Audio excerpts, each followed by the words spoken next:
أشهد أن لا إله إلا الله وحده لا شريك له وأشهد أن محمدًا عبده ورسوله أما بعد فأعوذ بالله من الشيطان الرجيم بسم الله الرحمن الرحيم رب اشرح لي صدري ويسر لي أمري واحلل عقدة من لساني يفقهوا قولي. Dear listeners, this is a verse from Surah Taha relating to Hazrat Musa alayhi salam. The translation is literally, "My Lord, expand for me my breast and ease for me my task and untie the knot from my tongue that they may understand my speech." The above verse personifies the inadequacy that Hazrat Musa alayhi salam felt in deliberating the momentous task that was entrusted to him by Allah. They also shed some light on the necessary qualifications that an orator must possess in order to succeed in his mission. The following are some of them. They must be inspired with zeal and enthusiasm for their mission and must possess strong arguments to support their cause. The teaching must be easy to comprehend. They should be competent speakers. They should always be on the lookout for favorable opportunities for their discourse to be heeded with attention and respect. If possible, they may have a good companion to share their responsibility and burden. Hazrat Musa alayhi salam was not an eloquent speaker, as he suffered from a speech impediment. But it is not eloquence alone that makes a man a successful preacher. Rather, it is the conviction in the truth, zeal for the mission, and a readiness to suffer for it that compensates for the deficiency of fluency. Hazrat Musa alayhi salam possessed these qualities immeasurably. That is why, in spite of the weakness which he was conscious of, he made a very effective and convincing speech before Fir'aun and his court. This is a quality bestowed upon the prophets by Allah, the Almighty, for their responsibility is merely the plain delivery of the message. In Surah Al-Ankabut 29:19, the messenger is only responsible for the clear conveyance of the message. And Surah Al-Nahl, it says, "But if they turn away, then thou art responsible only for the plain delivery of the message." The critical detail to note here is that Allah is placing the responsibility of accepting the message on the individual rather than on the prophet's delivery of the message. Islam, like Judaism, has no clergy in the sacerdotal sense.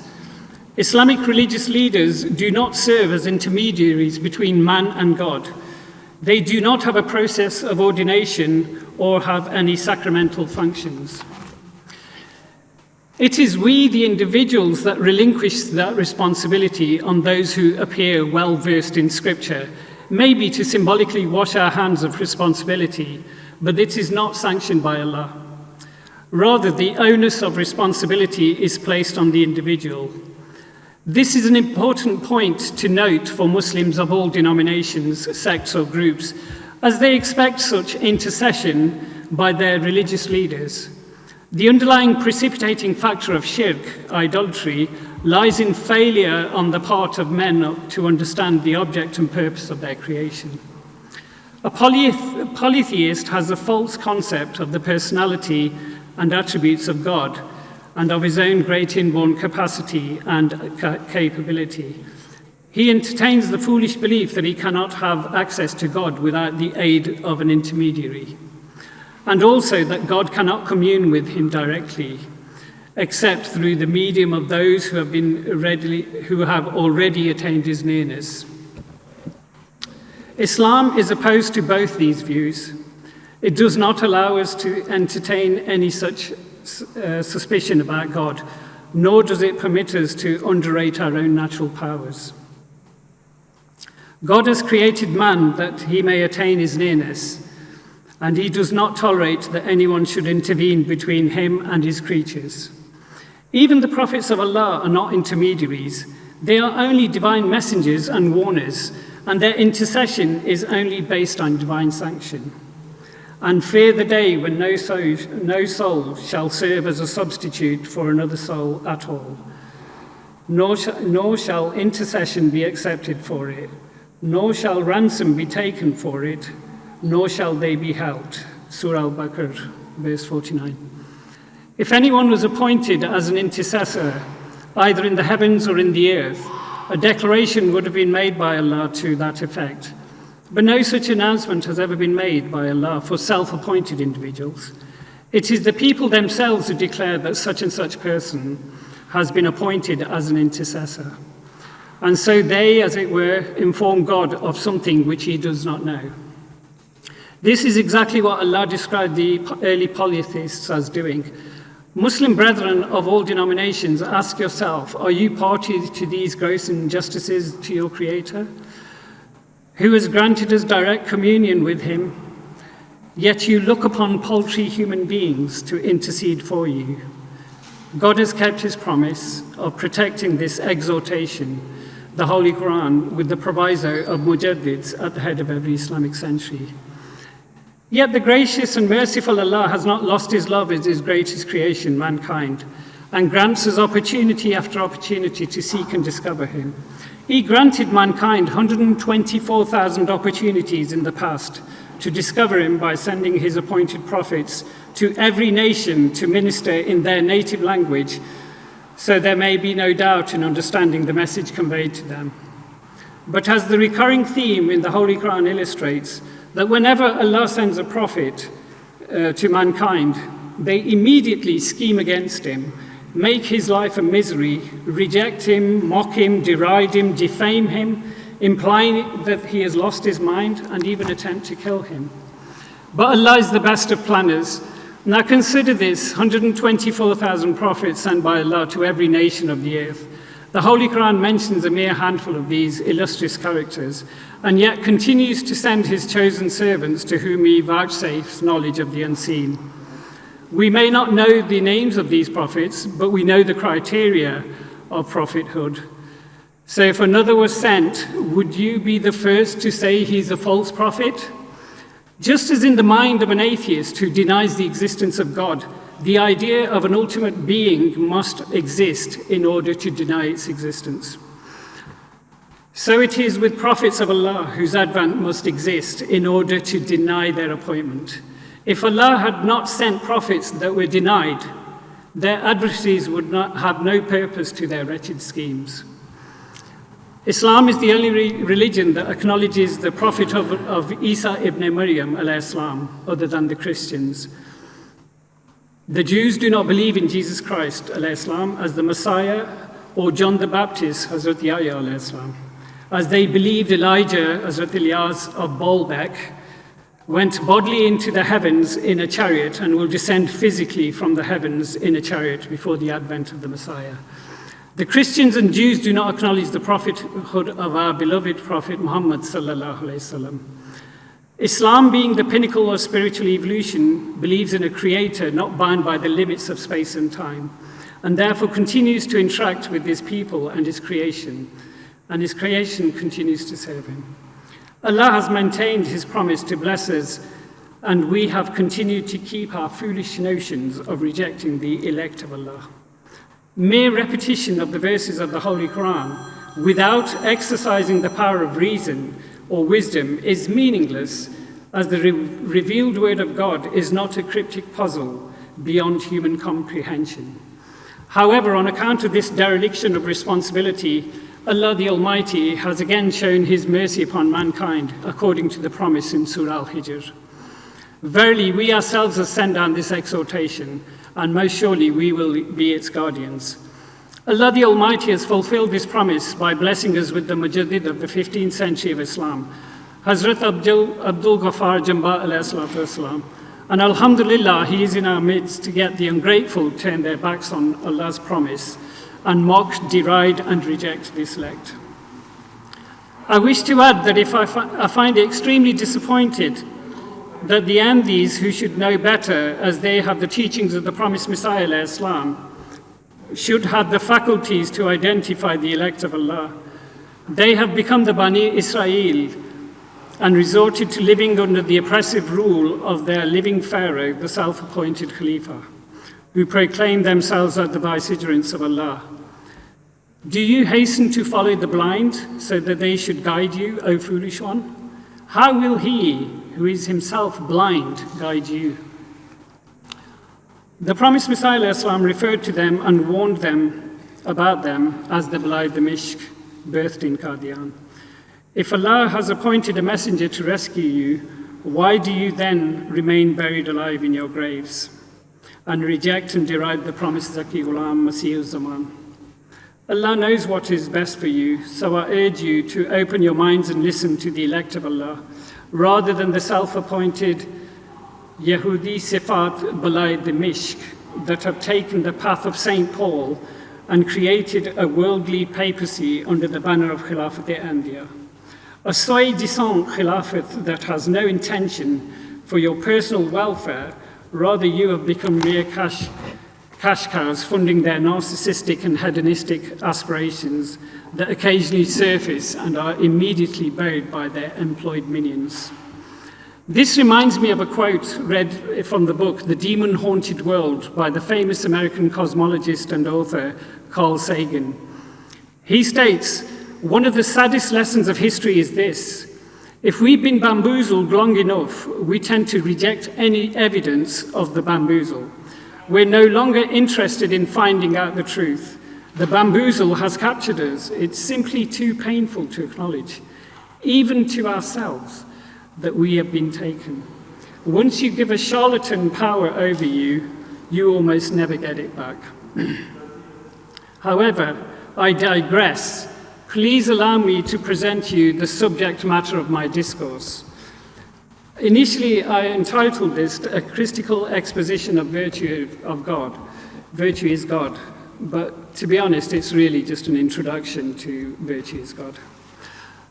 And I wish to stress resolutely that this discourse remains an insufficient introduction to the magnus opus of Hazrat Abdul Ghaffar Jambal Islam, Virtue is God, regardless of the title.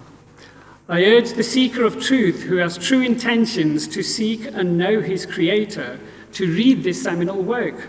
The book is a treasure trove of references from the Holy Quran, the traditions of the Holy Prophet Muhammad sallallahu alaihi wasallam, the Rohani Hazain, spiritual treasures of the promised Messiah, Hazrat Mirza Ghulam Ahmad alayhi salam, the attributes and nature of Allah as revealed to his chosen servants, prophethood and the excellence of character and status of the Holy Prophet Muhammad sallallahu alaihi wasallam over other prophets, the theories and concepts of pivotal scientific figures from the past, scientists such as Sir Isaac Newton, Albert Einstein, and Dr. Abdul Salam, historians such as Rousseau, Greco-Roman philosophy and philosophers such as Socrates, Plato, and Aristotle, poetry of Keats, Dr. Allama Iqbal, and Hazrat Masih Maud al-Islam, a comparative study of religions, political science, science and quantum physics, and the kingship and the false notion of divine right to rule. The reader will discover that all the false notions that have created division or angst among humans over the past era have been addressed in this epic work vouchsafed to the author by virtue itself, the supreme ultimate universal truth. Hazrat Jambal Islam has gone to great lengths to prove unequivocally that the eternal nature of the prophethood and sharia of the Holy Prophet Muhammad sallallahu alaihi wasallam, and that it will last till the day of judgment compared to the prophethood and sharia of the preceding prophets. The Holy Prophet Muhammad sallallahu alaihi wasallam was the only prophet ever to be entitled a mercy for the whole of mankind and appointed for the guidance of the whole of mankind. Also in Surah Al-Azab, Allah instructs the angels to send blessings on this prophet and instructs the believers to also invoke blessings and peace on the prophet sallallahu alaihi wasallam. No other religious scripture has this instruction about any other prophet. Hazur al-Islam then goes on to state, I have explained the definition and the meaning of Khatam al-Nabiyyin in my previous lectures and articles, and will only say here that Allah has made the Holy Prophet Muhammad sallallahu alaihi wasallam the seal of all the prophets. After him, no man will be given the reward of prophethood unless he is a follower of the Holy Prophet Muhammad sallallahu alaihi wasallam and his Sharia.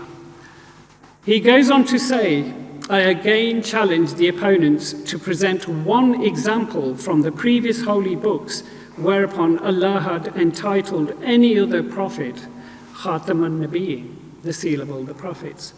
I assure you that you will not find any such example, because Allah has not entitled any previous prophet other than the Holy Prophet Muhammad sallallahu alaihi wasallam Khatam an-Nabiyyin, as he sallallahu alaihi wasallam is the only prophet granted an eternal prophethood and Sharia.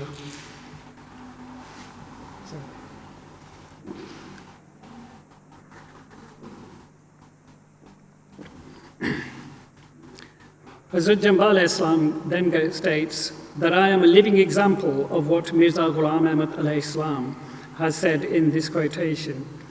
Similarly, the promised Messiah, Hazrat Mirza Ghulam Ahmad alayhi salam, in his book Jashma-e Ma'rifat, Ruhani Khazai, volume 23, page 340, about the prophethood of the Holy Prophet Muhammad sallallahu alayhi wasallam and the Quranic Sharia. I believe sincerely in Allah's Messenger and know that all prophethood ended with him and that all law, Sharia, is comprised in this law. Yet one type of prophethood has not ended, that is to say, the prophethood which is granted in consequence of complete obedience to the Holy Prophet Muhammad sallallahu alaihi wasallam, and which is illumined by his lamp. This prophethood has not ended inasmuch as it is a mere reflection of his sallallahu alaihi wasallam's prophethood, and is given through him and is his manifestation and receives grace from him. Hazrat Mirza Ghulam Ahmad alayhi salam further writes in his book Jashma-e Ma'rifat, Ruhani Khazai, volume 23, page 380, the Holy Prophet Muhammad sallallahu alaihi wasallam has been bestowed this special honor that he is Khatamul Anbiya. Firstly, because he achieved the climax of all the excellences of prophethood, and secondly, because there will be no prophet after him who would bring a new law, nor any prophet who is not his follower.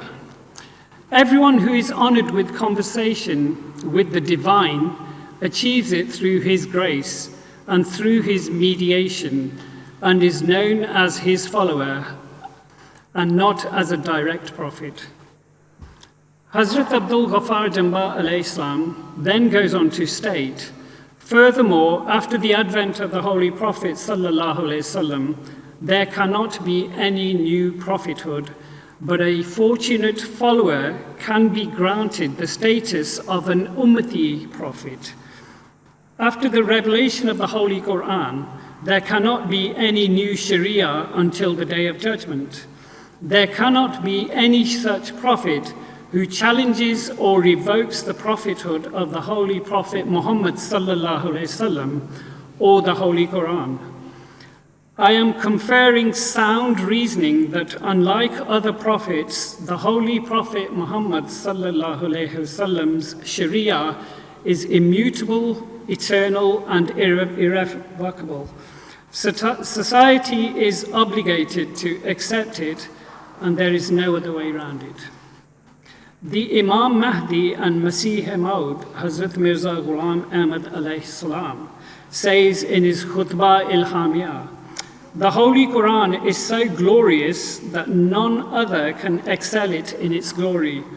It is Hakam, the one whose judgment is ultimate. It is Muhaymin, a compendium of all guidance. Therein is found every argument which one may require. It is this book which has scattered in defeat the very core of the enemy's might, a book which covers everything in depth and contained the news of what was and what is to be. Falsehood can attack it not from the front nor from the rear. It is the very light of God Almighty. Likewise, Mirza Ghulam Ahmad alayhi salam says about the glory of the Holy Quran in his famous book, Izala-e-Awham. He says, let it be known that the most outstanding miracle of the Holy Quran is that boundless sea of deep wisdom, those solid facts, Those avenues of Quranic knowledge is so rich in philosophy which we can manifestly present to all nations and people of every language, be they Indian, Persians, Europeans, or Americans, whichever country they belong to. The Quranic miracle is capable of rendering them defenseless, speechless, and totally disarmed. The meaning of the Holy Quran are unfolded as demand is created according to the changing times, and stand guard like well-armed soldiers against the insinuations and aspirations cast in every age. Had the Holy Quran been limited in extent regarding that which it comprises of solid facts and subtle realities, it could not have been deemed as that perfect miracle. Listeners, have you ever considered who is God or the nature of God? What is the purpose of our creation? And what is the purpose of creation? Why can we not observe God with our physical eyes? Can we expect to perceive that which is beyond the capacity of our acutely limited senses?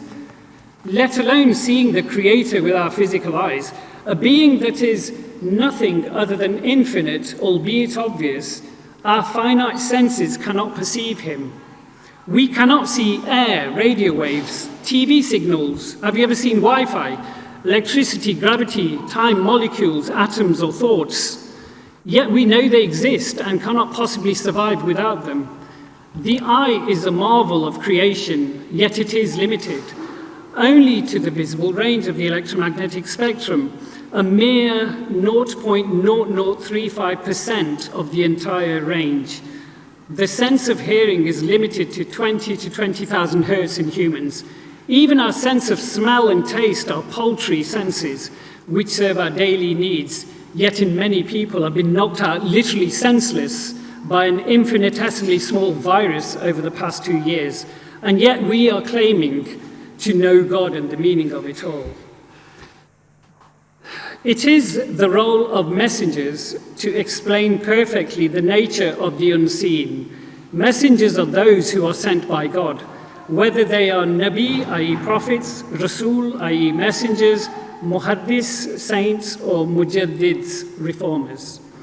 After profound observation of the universe, we come to know that every animal species is created to fulfill a specific purpose, and undoubtedly even the lower species have been fulfilling and displaying their properties and purposes. The most developed genus and species, it is fair to say, are human beings, were created without any material or sacred purpose. Is it fair to say that? It is a misconception to keep such notions for human beings, as they happen to have been granted the lofty status as the best of all creation, and thus attain the superior motives of their lives. Before moving forward, let us initially see what sublime purpose God the Almighty has assigned human beings. So far as the object of our existence is concerned, the promised Messiah, Islam, Hazrat Mirza Ghulam Ahmad, addresses in his book, The Philosophy of the Teachings of Islam. He states, different people, being short-sighted and lacking high resolve, appoint different purposes for their lives and limit themselves to worldly goals and ambitions. But the purpose that God Almighty has appointed for man in his holy words is as follows. I have created jinn and men so that they may know me and worship me. Surah Ad-Dariyat 51-57. The true purpose of man's life is the worship of God, his understanding and complete devotion to him. It is obvious that man is not in a position to appoint the purpose of his own life, for he does not come into this world of his own accord, nor will he depart therefrom of his own will. He is a creature, and the one who created him and invested him with better and higher faculties than those of all other creation has appointed a purpose for his life.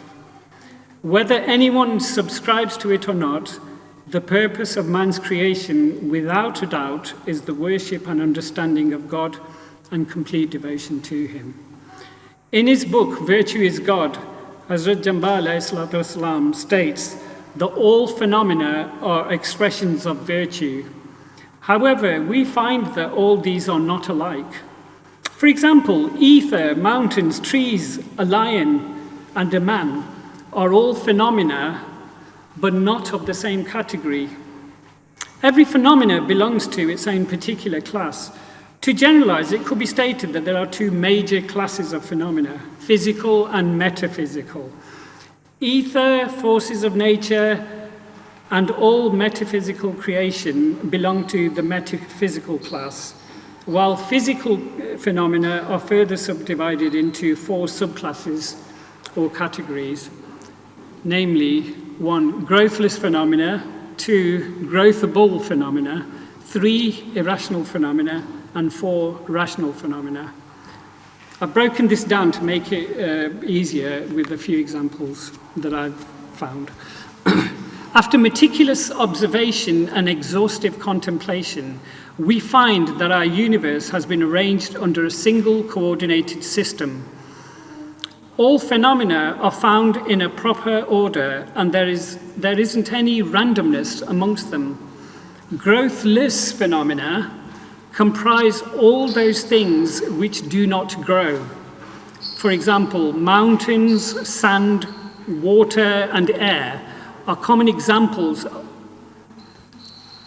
of post-elementary growthless phenomena. All such things are alive, and to exclaim them as dead objects is to be unaware of their life. The universe mostly comprises of this sort of phenomena. This statement reminds me of a verse of the Holy Quran, Surah Bani Israel, verse 17, verse 45. Chapter 17, verse 45.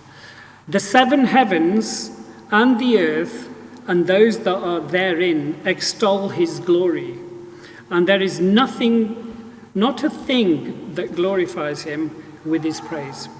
But you understand not their glorification. Verily, he is forbearing, most forgiving.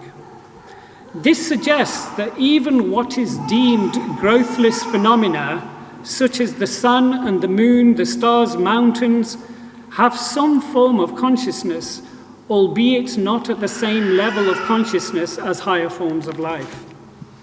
But we'll get to that in a moment. In an authentic hadith of Sahih Muslim, of the Holy Prophet Muhammad sallallahu alayhi wasallam, it is related that when the Holy Prophet Muhammad sallallahu alayhi wasallam was walking on Mount Uhud with Hazrat Abu Bakr Siddiq raziyallahu anhu, Hazrat Umar raziyallahu anhu, and Hazrat Usman raziyallahu anhu, the mountain started to tremble upon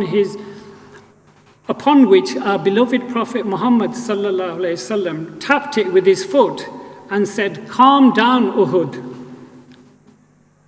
You only have a Nabi, a Siddiq, and 2 Shaheed." Some narrate that the mountain was trembling in awe. The second category is that of growthable or botanical phenomena. These can only grow and are bereft of other higher functions. For example, plants fall in this category. These are also living beings with some form of rudimentary consciousness, and both the process of sensitivity and nutrition are found in them. Sensitivity may comprise of tropism. A brief narration of an incident that was recorded in Sahih Bukhari states that Ma'mun raziyallahu anhu built a pulpit, a mimbar, like this, with 3 steps for the Holy Prophet Muhammad sallallahu alayhi wasallam.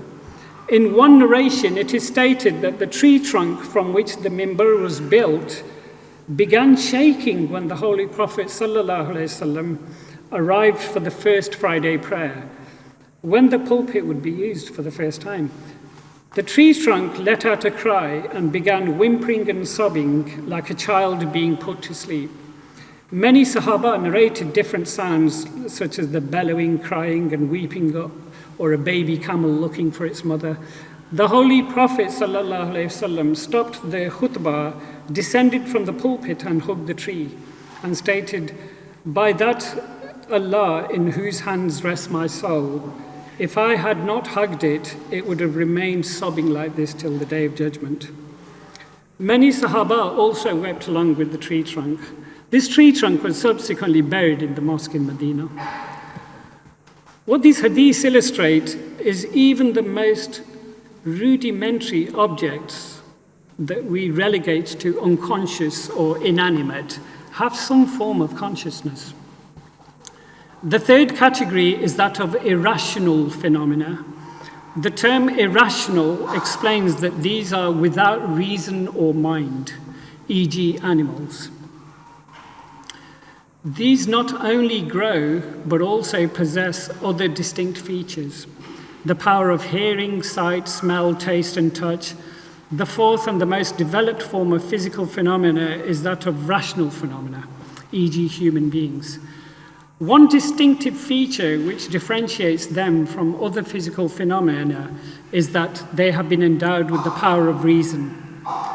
In the subject called teleological argument, teleology being the study of purpose, ends or goals in natural processes, the whole of creation has a purpose. Wings on a bird aid flight, ears are for processing sound. Animals have been instinctively granted the ability to fulfill the purpose of their creation. Let us illustrate with just one small, insignificant example, such as the terrestrial isopod crustacean known as a woodlouse, that we look upon with disgust, found in damp areas or maybe under a brick or heavily polluted ground. The woodlouse has the function of cleansing the soil by ionizing mercury, arsenic, cadmium, and lead, and thus preventing these harmful heavy metals from reaching the groundwater. Mankind has been granted the status of Ashraful Makhlukat, the noblest of creation, by various religious scriptures. We have been granted the ability to make choices and the power of reasoning. Furthermore, Allah provides us with the capacity for free will, and it is precisely this capacity that inclines mankind towards making the wrong choices, false beliefs, bad decisions, and ominous actions. However, the Holy Quran does not imply that all humans fulfill this role as the noblest of creations. There are some who are so morally degraded as to be worse than animals and beasts. Rather, it is an insult to animals and beasts, as they are driven by instinct rather than choice. There are others who are superior even to the angels. There are others still who are so righteous as to occupy a higher spiritual position than even the most exalted angels. In short, all men are not superior to all other creatures, but some men who have become elevated above the whole of creation, and man, as such, is superior to most of God's creation. For the sun, the moon, and the stars and the animals have been created for him and are engaged in his service. Hence, mankind as a class is superior to most of God's creatures, while man in his perfect spiritual state is certainly superior to the whole of creation. In this transformative supposition, the illustrious author, Hazrat Abdul Ghaffar Jamba alayhi salam, explains his appointment from Allah the Almighty as the Muslim Maud, Mujaddid of the 15th century AH, and Masih Zaman, promised Isa ibn Maryam of the Muhammadi Maryam, Hazrat Mirza Ghulam Ahmad alayhi salam, to whom after 40 days of prayer in Hoshiarpur was vouchsafed the sign of mercy about the promised Zaki Ghulam, a title incorrectly taken by his infamous son, Mirza Bashiruddin Mahmud Ahmad. The Muhammadi Maryam, Hazrat Mirza Ghulam Ahmad alayhi salam, clearly states in his grand treatise, Ruhani Khazai, in volume 14, page 419, footnote, it is the role of the messenger to explain perfectly the nature of the unseen. Messengers are those who are sent by God, whether they are Nabi, prophets, Rasul, messengers, Muhaddis, or Mujaddid, reformers. In the book Kashti-e-Nuh, Noah's Ark, he alayhi salam states, "Do you hasten to follow the blind so that they should guide you? O foolish one, how will he who is himself blind guide you? True philosophy is in reality acquired through the Holy Spirit, as has been promised. Through it, you will be carried to the acquisition of pure knowledge, to which others have no access. Ultimately, you will obtain such knowledge by sincerely seeking it. True philosophy is in reality acquired through the Holy Spirit, the Ruhul Qudus, as has been promised.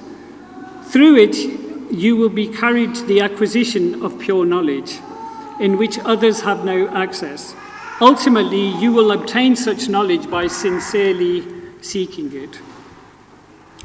After transcribing the divine theory, Hazrat Jambal Islam states, "It was revealed to me that this theory is deeply and specifically linked with the divine prophecy of 20th of February 1886, whereupon different signs and attributes of the divine mercy or Zaki Ghulam are mentioned.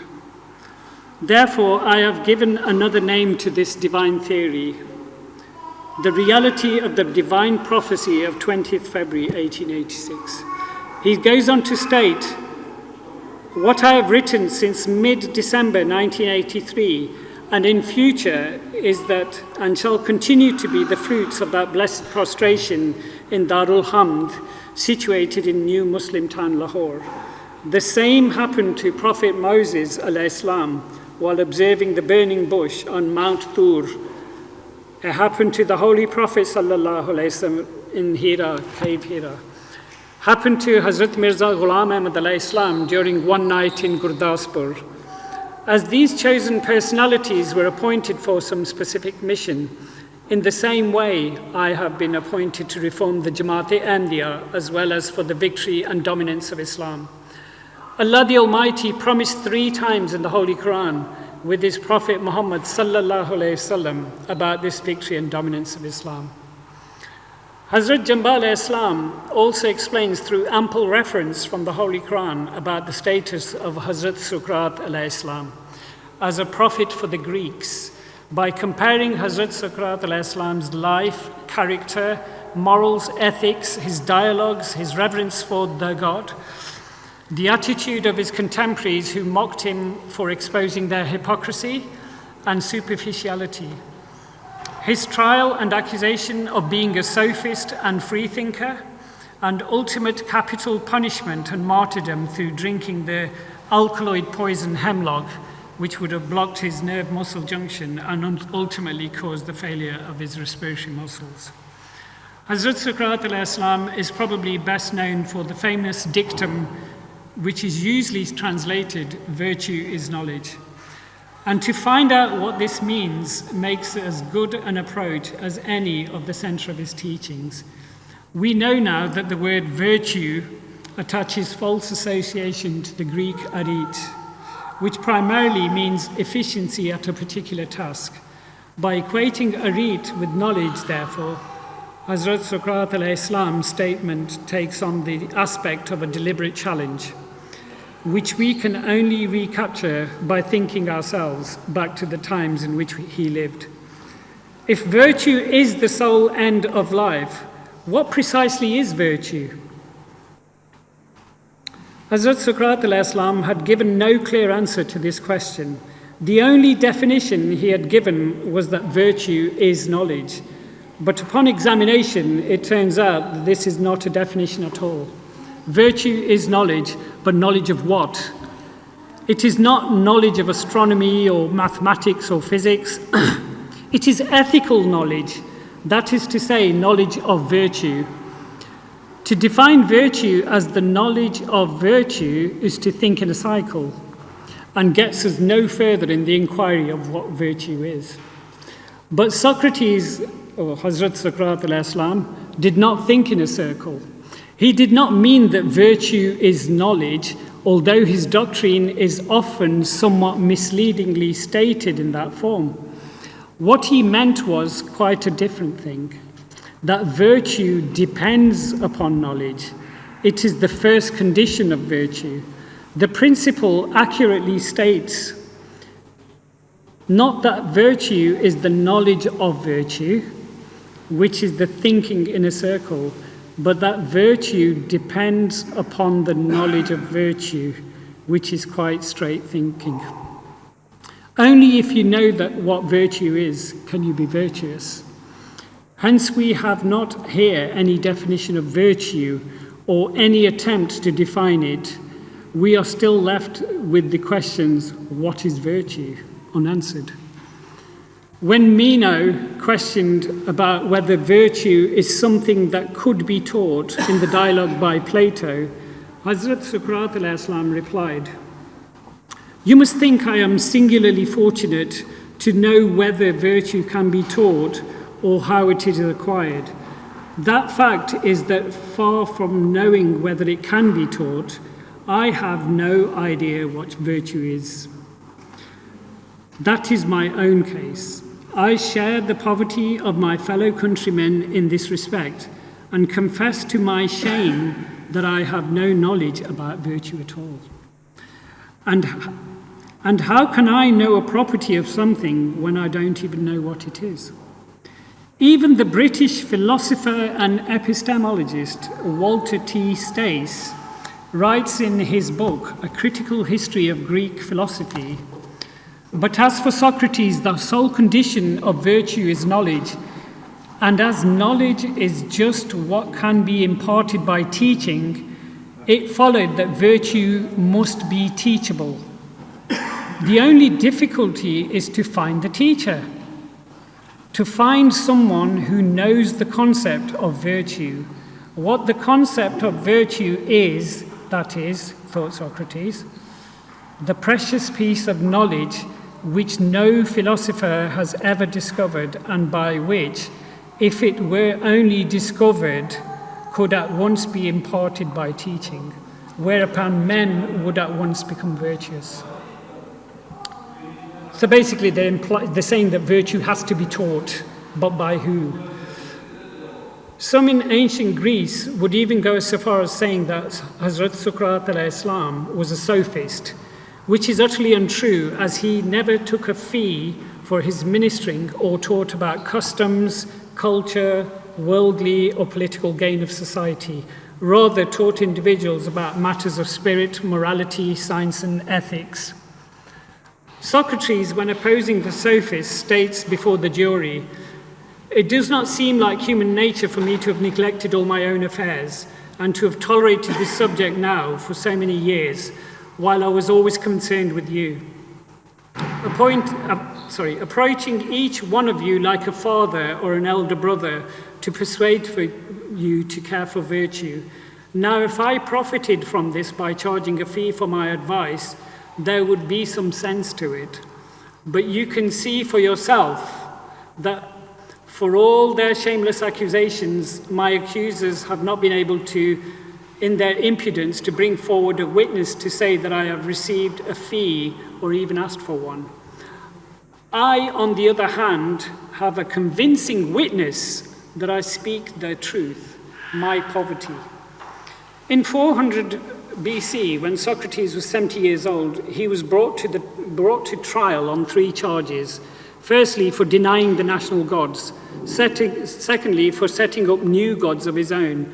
And thirdly, for corrupting the youth.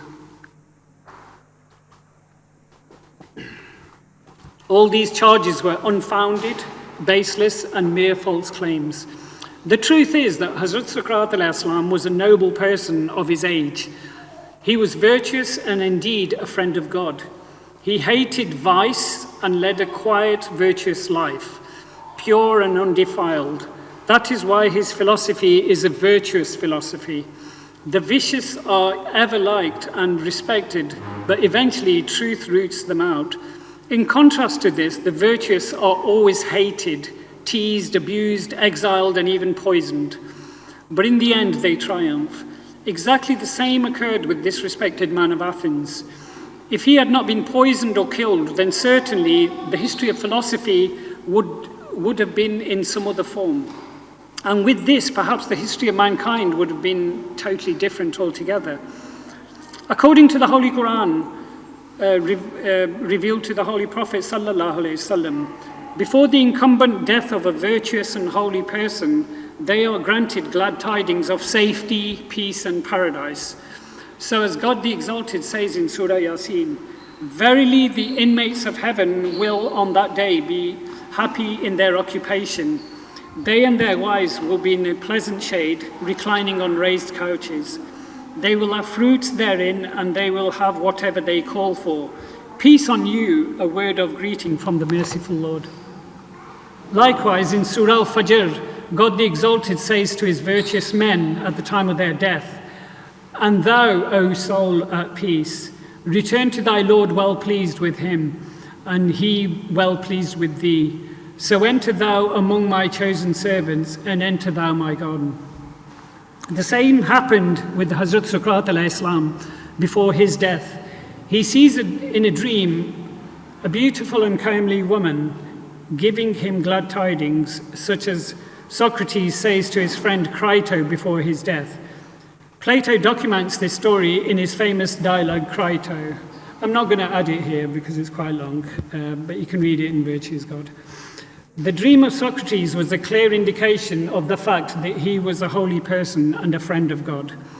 Before his death, he was certainly given glad tidings of safety, peace, and paradise. Remember that Socrates was a man of elevated character, yet the Athenian jury caused a great injury to mankind by poisoning him. They had not poisoned Hazrat Zakariah alayhi salam, but they had poisoned mankind itself. It is our age, not an age of hypocrisy or sophists. It is stated that currently hypocrisy and sophistry is in full bloom. Hypocrites and sophists are votaries of material desire. What a strange resemblance there lies between the modern and the ancient hypocrites and sophists. Hazrat Jamaat has been vouchsafed the answer to the ultimate dilemma that has remained unanswered by Hazrat Zakariah salam. Hazrat Jamaat goes on to explain in his grand treatise that virtue is God, and clearly sets the bar to a level that cannot be attained by a mere living, breathing human being without direct communion with the Almighty. But those seekers of truth who investigate this immense work with taqwa and open mind will truly learn about the nature of God, your Creator, and come vis-a-vis, metaphorically, with the divine faces of Allah. Philosophy, religion, and science reinforce one another. In the world of philosophy and science, that which is termed reality, beauty, and knowledge, according to Islamic philosophy, is God the Almighty. All these names point to one and the same supreme truth. Science and traditional philosophy are grounded on reason and observation, while religion is based on faith and revelation. The object of the lives of human beings is to know and recognize God the Almighty. If we do not come to know and recognize our Creator in this world, then in the hereafter we would not recognize and see Him. Therefore, we should search for our Creator and discover Him in this world and establish a relationship with Him. Hazrat Jamaat alayhi salam then addresses the question, what is virtue? Arid, viz, knowledge. That is the sole purpose of our life. He states, allow me to reveal that Hazrat Zakariah had used this term in the sense of the best. And justly, it is the supreme, ultimate, universal truth. Now the question arises whether the supreme, ultimate, universal truth is the knowledge. Undoubtedly, knowledge is the supreme, ultimate, universal truth. Certainly, this definition makes us aware of the supreme truth which occupies the whole universe and is the sole purpose of human life. So far as the nature of virtue is concerned, then it is neither a material or immaterial object. This being a philosophical truth is above physical and metaphysical truths. It is everywhere, yet our eyes cannot see it. It has created everything, yet by itself is above creation. We can equate it with nothing, because nothing can be like it. It is the beauty, the love, and illuminates everywhere. Let us take the example of the human body. It has several distinguishable components, but is primarily identified by the face and not by other parts of your body. The face of a person is the direct vehicle of your identification. 4 words, supreme, ultimate, universal truth, have provided us with a supreme concept of virtue. This definition informs us about such a being which has encompassed the whole universe. Each and every particle is not only dependent on it for its existence, but also is under its rule and decree. For further realization, let us consider its faces. The word face is defined as that aspect or way by which we can recognize something. In the context of virtue, i.e. the supreme, ultimate, universal truth, what can be the faces of it? Upon contemplation, we ascertain that certainly there are 4 faces of it, namely the first, the last, the manifest, and the latent.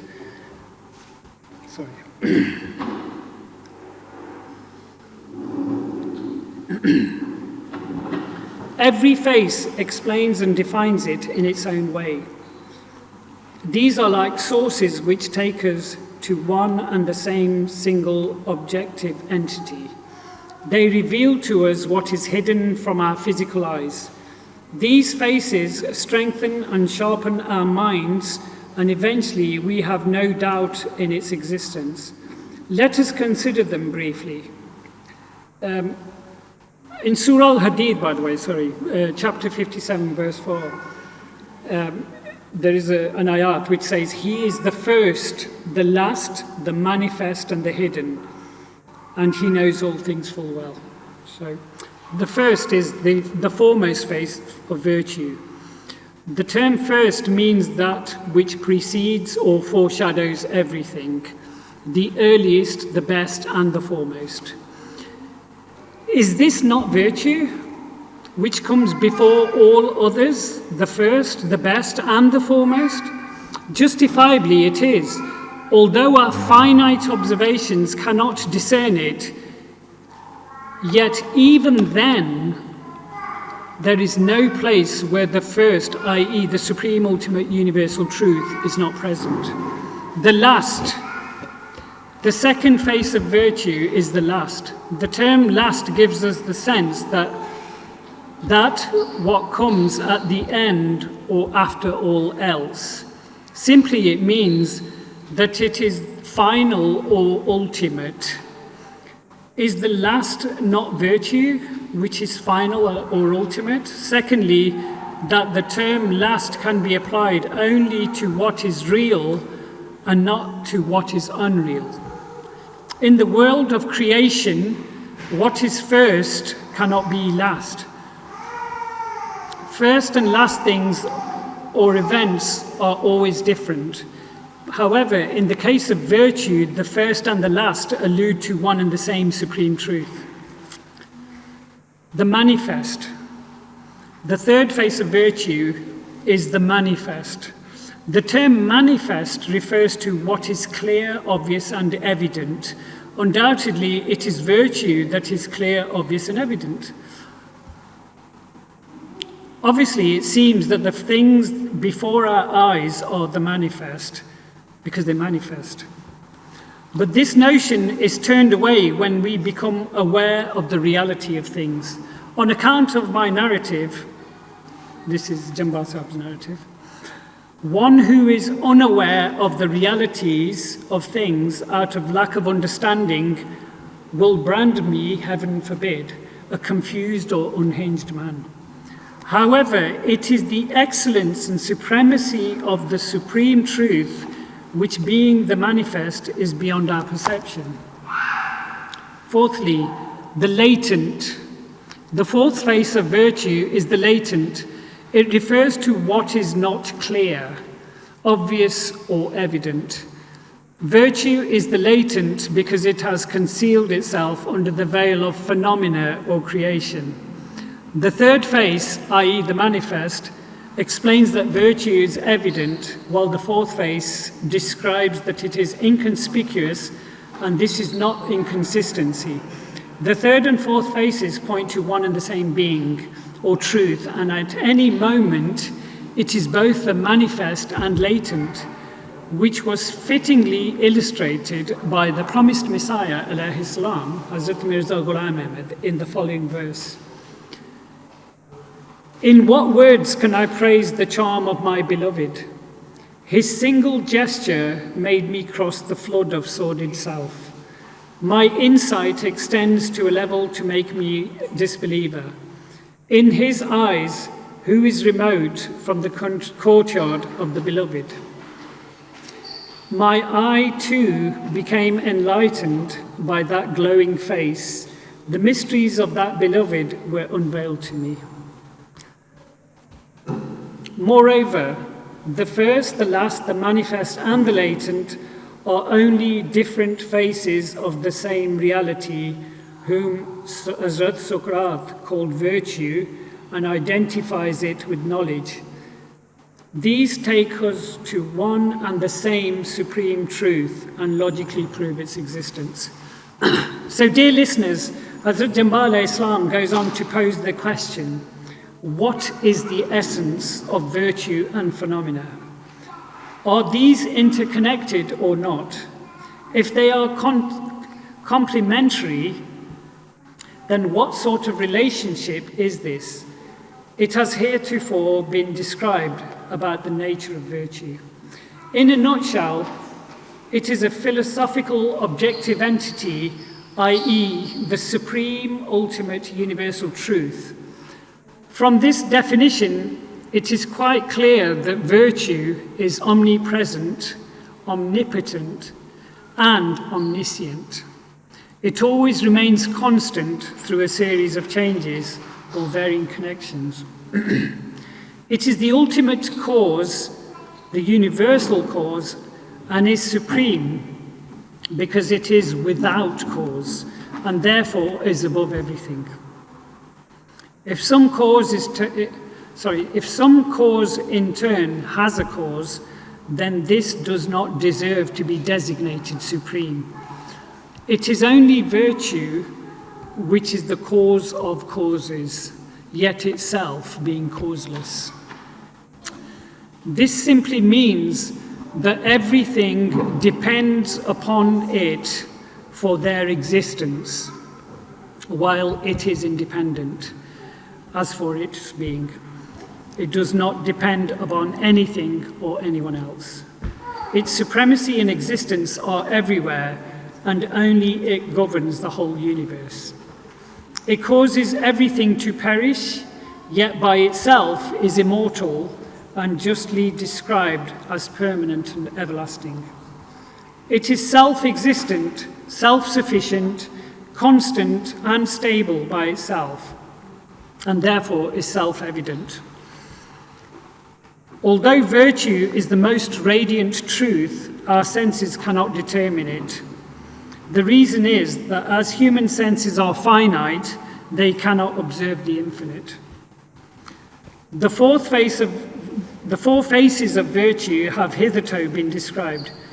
Do these not help us considerably in its understanding?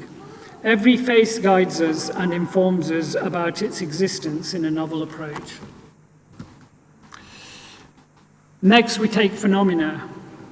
It is a specific expression or manifestation, having some particular form with particular qualities. For example, the table and the pen refer to some particular form of matter, having some particular qualities, whom we assign the appellations, a table or a pen. The table and the pen are not direct first manifestations. These are in turn a compound of innumerable different sorts of phenomena, and so is the case with all other visible phenomena. The instances of metaphysical phenomena are those of force and ether.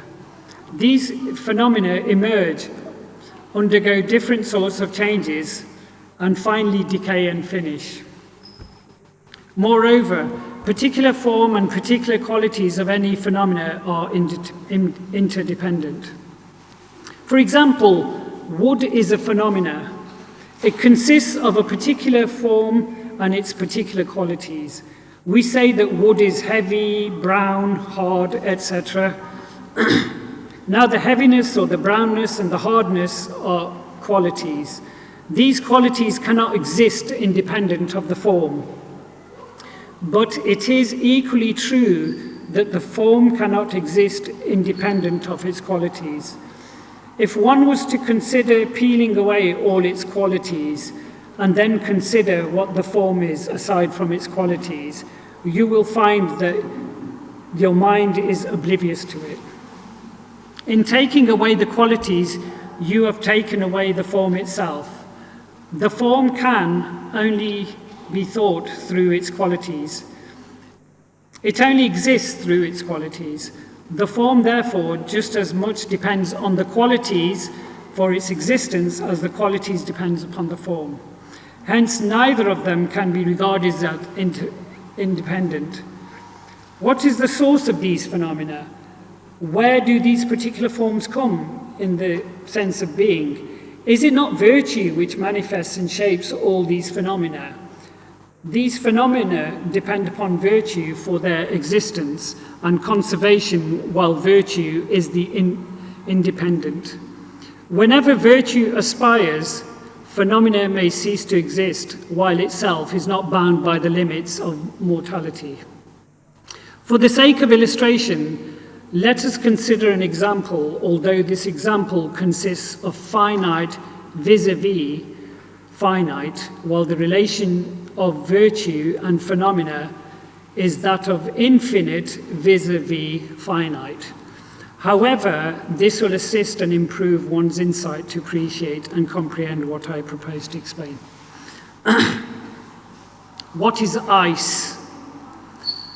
We know that ice is a solid form, opaque or white in color.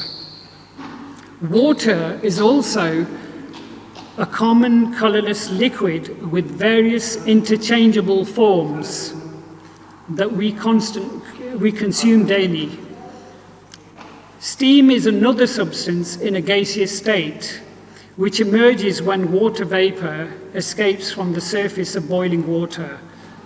Another substance is produced when these water vapors are slightly condensed, and this is what we call clouds. Mist and fog, too, are formed in the same way. Ice, water, steam, clouds, mist, and fog all are different forms of the same phenomena, each having its own particular form and particular qualities. There is a specific name by which we express each phenomena, e.g., the word ice for ice-based phenomena, and the word water for water-based phenomena, and so on.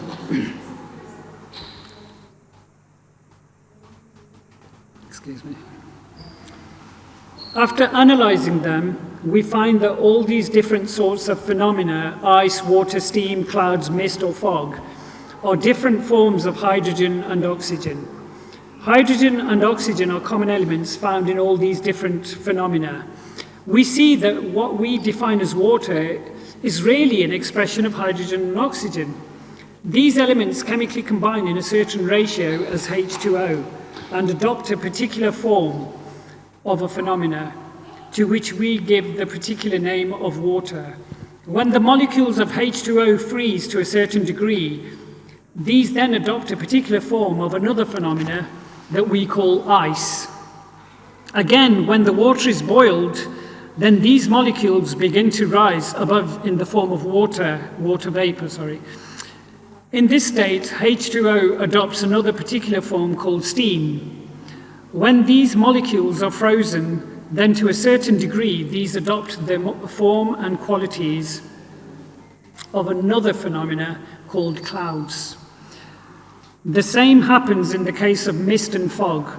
From this, it is obvious that the words water, ice, steam, clouds, mist or fog are applied only to express particular forms of hydrogen and oxygen. These particular forms are the effect of the elements hydrogen and oxygen. From this example or analysis, we can draw a few conclusions. Firstly, these particular forms, water, ice, steam, clouds, mist and fog, cannot be names of hydrogen and oxygen. Secondly, that these particular forms, water, ice, steam, clouds, mist and fog, exist because hydrogen and oxygen exist.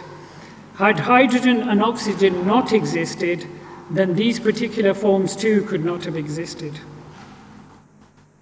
Thirdly, the existence of all these phenomena, water, ice, steam, cloud, mist and fog, depend upon hydrogen and oxygen, while the existence of hydrogen and oxygen do not depend upon these particular forms. Fourthly, these particular forms are absolutely proved as illusion as compared to hydrogen and oxygen, while hydrogen and oxygen are permanent as compared to these particular forms.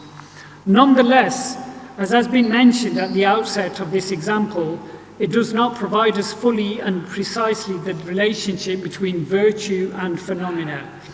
With regard to virtue, then neither it resembles any phenomena, nor is it a being which exists in its own mysterious world, far away from the world of phenomena. In the aforesaid example, hydrogen and oxygen and their expressions, water, ice, steam, clouds, mist or fog, are different sorts of phenomena. Excuse me. Hydrogen and oxygen are not universal, but these are found in every particular form of their expression. In the case of virtue, the matter is quite reverse. Although virtue is universal, we cannot say that it is in this or that phenomena. Why? According to the realities of phenomena, these are unreal, illusion, or nothingness. How can what be real exist in unreal, illusion, or nothingness? How can what is immortal be in mortal forms? When it is said that virtue is not in this or that phenomena, then this does not affect its universality, omnipresence, or omnipotence. No doubt. Virtue has manifested and still manifests all sorts of phenomena. During the process of manifestation, it retains its being independent and unmixed. At the first sight, it seems somewhat strange and impossible that a being which manifests remains independent and unmixed. But when our mind reaches the level of the utmost thought, then neither it seems strange nor impossible. About phenomena, it is further stated that it is akin to a mirage. After observing a mirage in the desert, we can experience its deception, but the intangibility of phenomena is inept. Its reason is that since human beings are bound to the chains of form and living, they cannot be released from these chains. So it is impossible for unaided reason to become aware of the realities of phenomena. Someone will have found a clue of the argument of first cause in this concept of virtue. If that is so, then it is correct. No doubt, virtue is not only the first cause, but also self-caused and self-sufficient. Nevertheless, two objections have been made upon this argument. Let us see whether these objections are valid or invalid. Firstly, it is said, why should any cause be the first cause? Why should we stop anywhere in the chain of causes? Hazrat Jambal Islam states that virtue is God is a divine theory because the essence and existence of God have been described in this concept. God the Exalted One told me that the divine theory is also a supreme ultimate universal theory and the mother of theories. Now the question arises that how can this concept, virtue is God, be a supreme ultimate universal theory and the mother of theories? Just to clarify here that all these theories which deal with material things are known as physical theories. That is to say that physical theories deal with physical or material truths.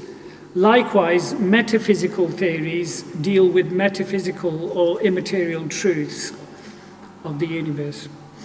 Keep in mind that a supreme, ultimate, universal theory can only be that which deals with the truth that is simultaneously universal, ultimate, and supreme.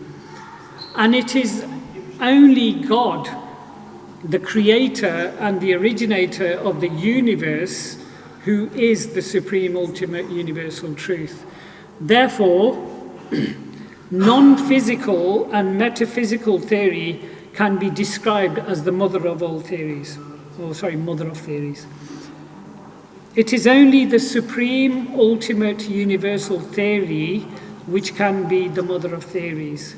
Its reason is that it does not deal with any specific portion of the universe, but with the universe as a whole.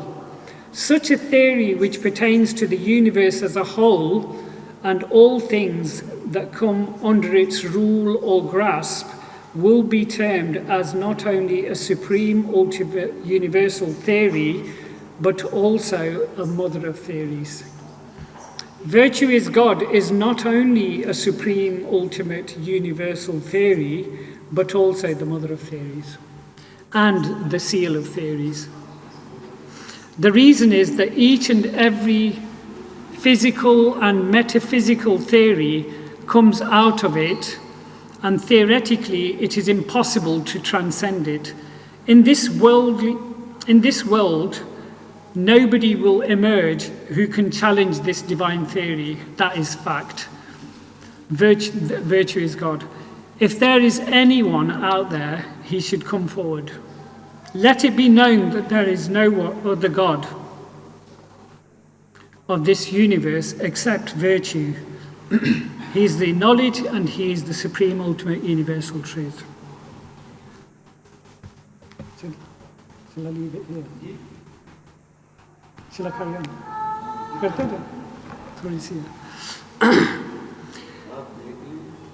In Surah Al-Saf, Allah states, "He it is who has sent his messenger with the guidance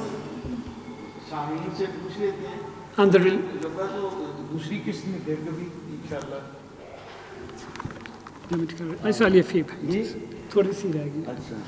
वैसे तो जब ना वो आपने पहली बार पानी पिया था ना उस वक्त मुझे ना मेरा माथा ठिनका था। वो कहते हैं कि एक सियासतदान था वो तकरीर के लिए खड़ा हुआ तो कुछ अर्सा के बाद उसने थोड़ा सा पानी पिया तो दूसरा आदमी भाग कर गया।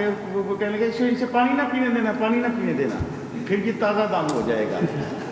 तो उस वक्त मुझे एक बार मैंने कहा कि रोक लूँगा, लेकिन वो मजहबी स्टेज होता है वो इजाज़त नहीं देता ऐसे कामों। सियासी जलसों में तो कर सकते हैं।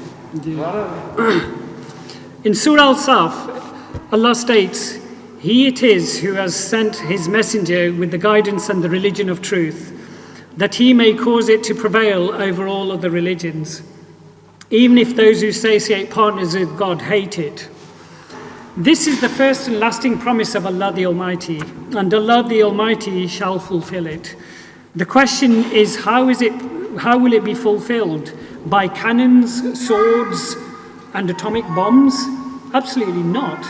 The military force and weapons of opponents are so advanced, which the Muslim world cannot even perceive. In a world where Muslims are branded as terrorists and no one is willing to listen to them, now is the time to fight with the pen and knowledge. This is not the age of bloody wars, but a war of ideologies. Our time or age is an age of theoretical wars, more precisely, wars of knowledge. I have firm faith that this war will not be fought on land, sea, or air. Rather, it will be fought in educational institutes. By the blessings of Allah, Islam shall dominate over all of the schools of thought and religion. As for the explanation of the movements of the celestial bodies of the universe, God blessed Isaac Newton with the keys to gravitation.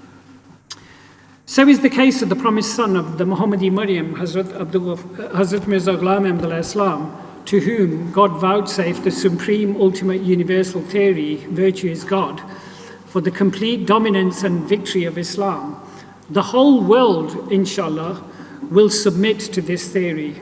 This supreme ultimate universal theory will also gather the whole Muslim world together by the blessings of Allah, if Allah wills. Hazrat Mirza Ghulam Ahmad Islam pointed out this matter as follows. There will be a new earth and a new heaven. The days are approaching when the Sun of Truth will rise from the west and Europe will recognize the true God. Thereafter, the door of repentance will be closed. For those who wish to enter this house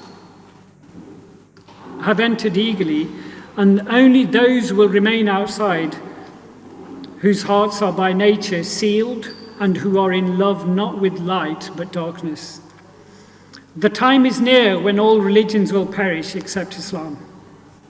All weapons will be broken except the heavenly weapon of Islam, for it will neither be broken nor will it be blunted till it has broken all antichrist tendencies to bits. The time is near that the true unity of God, which is perceived within their nature, even by those who dwell in the desert or are completely unaware of any teachings, will spread through all regions.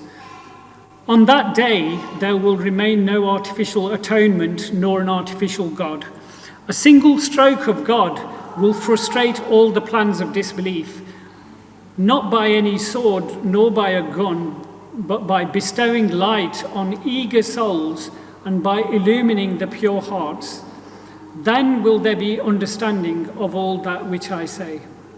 It is glaringly evident that true philosophy, which is the knowledge of God the Almighty, is not possible without reason. So those who rely on reason alone can never quite attain bona fide knowledge of God the Almighty. True philosophy is only and exclusively established in the revealed words of God the Almighty. Seeking divine help, we must try to acquire the knowledge expected by God the Almighty. The Muhammadiyya, the community of believers, is extremely fortunate in that it has been blessed with the Holy Quran, the comprehensive guide for success and the victory of Islam. If we do not contemplate the Holy Quran in our lives, then it will be our personal misfortune.